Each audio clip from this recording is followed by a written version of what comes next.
మరో breaking news చూస్తున్నాం. తెలంగాణ బీజేపీలో కుమ్ములాటలు. పాత కొత్త నేతల మధ్య విభేదాలు బయటపడుతున్నాయి. పార్టీ రాష్ట్ర అధ్యక్ష పదవి చిచ్చు పెట్టింది. మల్కాజ్గిరి ఎంపీ ఈటల రాజేందర్ కు బీజేపీ అధ్యక్ష పదవిస్తారంటూ జోరుగా ప్రచారం జరుగుతున్న నేపథ్యంలో పాత నేతలు స్వరం పెంచారు. పార్టీలో త్యాగాలు చేసిన వారికి అందలం దక్కకుంటే నష్టం జరుగుతుందని ఎంపీ లక్ష్మణ్, ఎమ్మెల్యే రాజాసింగ్ అంటున్నారు. పరోక్షంగా ఈటలకు అడ్డుపడుతున్నారు. మరోవైపు కొందరు సీనియర్ల పేర్లు తెరపైకొస్తున్నాయి.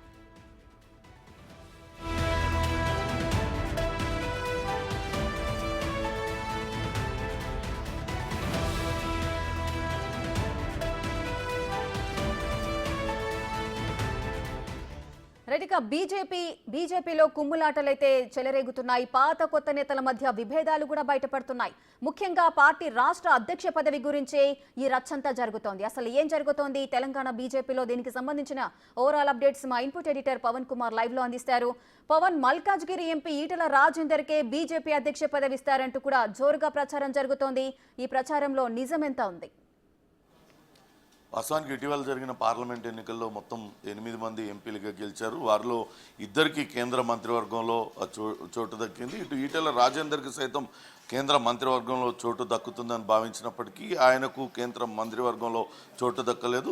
మాజీ అధ్యక్షుడు బండి సంజయ్తో పాటు కిషన్ రెడ్డి వీళ్ళిద్దరికీ కూడా అటు మంత్రులుగా వాళ్ళ మంత్రి పదవులు దక్కాయి. ఇక ఈటెల రాజేందర్కు అమిత్ షా హామీ ఇచ్చారు. ఆయనే బీజేపీ తెలంగాణ శాఖ అధ్యక్షుడిగా అవుతారంటూ పెద్ద ఎత్తున వార్తలు వస్తున్నాయి. వాస్తవానికి బీజేపీకి సంస్థాగతంగా ఎన్నికలు జరగాల్సి ఉంది. అటు జాతీయ స్థాయిలో అధ్యక్ష మార్పు, అట్లనే కొన్ని రాష్ట్రాలలో అధ్యక్ష మార్పు తప్పనిసరిగా ఉంది. అందులో తెలంగాణ రాష్ట్రం కూడా ఉంది.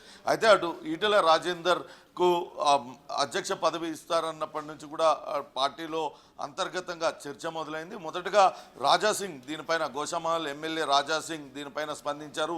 పార్టీలో ఉన్న ఎమ్మెల్యేలు, ఎంపీలు అందరినీ సంప్రదించి ఒక నిర్ణయం తీసుకోవాలి. పార్టీ అధ్యక్ష పదవి కోసం ఉండే వాళ్ళని, ఒక అగ్రెసివ్గా ఉండే వ్యక్తిని ఎన్నుకోవాలంటూ ఆయన వ్యాఖ్యలు చేశారు. అలానే అటు బీజేపీ రాజ్యసభ సభ్యుడు లక్ష్మణ్ కూడా పార్టీలో మొదటి నుంచి ఉన్న నేతలకు, సంఘ్ పరివార్ ఆర్ఎస్ఎస్ భావజాలం ఉన్న వ్యక్తులకి ఇవ్వాలంటూ ఆయన చేసిన వ్యాఖ్యలు కూడా కలకలం రేపుతున్నాయి. ఇవన్నీ కూడా ఈటెల రాజేందర్ని అధ్యక్ష పదవికి వద్దు అని చెప్తూ వాళ్ళు ఈ రకమైన వ్యాఖ్యలు చేశారనే వాదన వినపడుతుంది.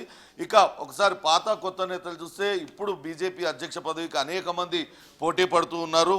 కల్వకుర్తి నియోజకవర్గానికి చెందిన తల్లోజు ఆచారి ఆయన బీజేపీ సీనియర్ నేతగా ఉన్నారు. ఆర్ఎస్ఎస్ భావజాలం ఉన్న వ్యక్తి.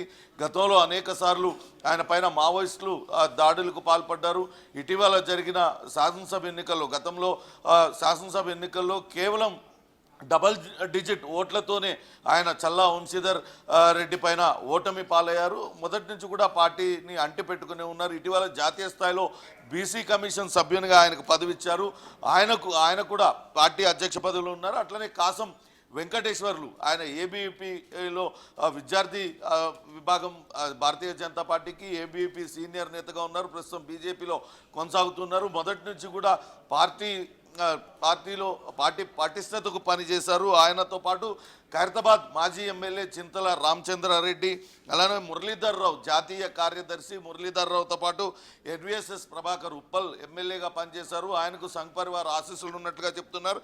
అలానే ఎమ్మెల్సీ రామచంద్రరావు, హైకోర్టు సీనియర్ న్యాయవాది రామచంద్రరావు, వీళ్ళందరూ కూడా అటు సంఘ్ పరివార్ నేపథ్యం ఉండి తామంతా కూడా ఆర్ఎస్ఎస్ భావజాలం కలిగి ఉన్నాలో మొదటి నుంచి కూడా జాతీయవాద భావాలతో పార్టీని అంటిపెట్టుకుని ఉన్నాం కాబట్టి మా పేర్లు పరిశీలించాలంటూ చెప్తూ వస్తున్నారు. ఇక కొత్త వాళ్ళ సంగతి చూసినట్లయితే ఈటెల రాజేందర్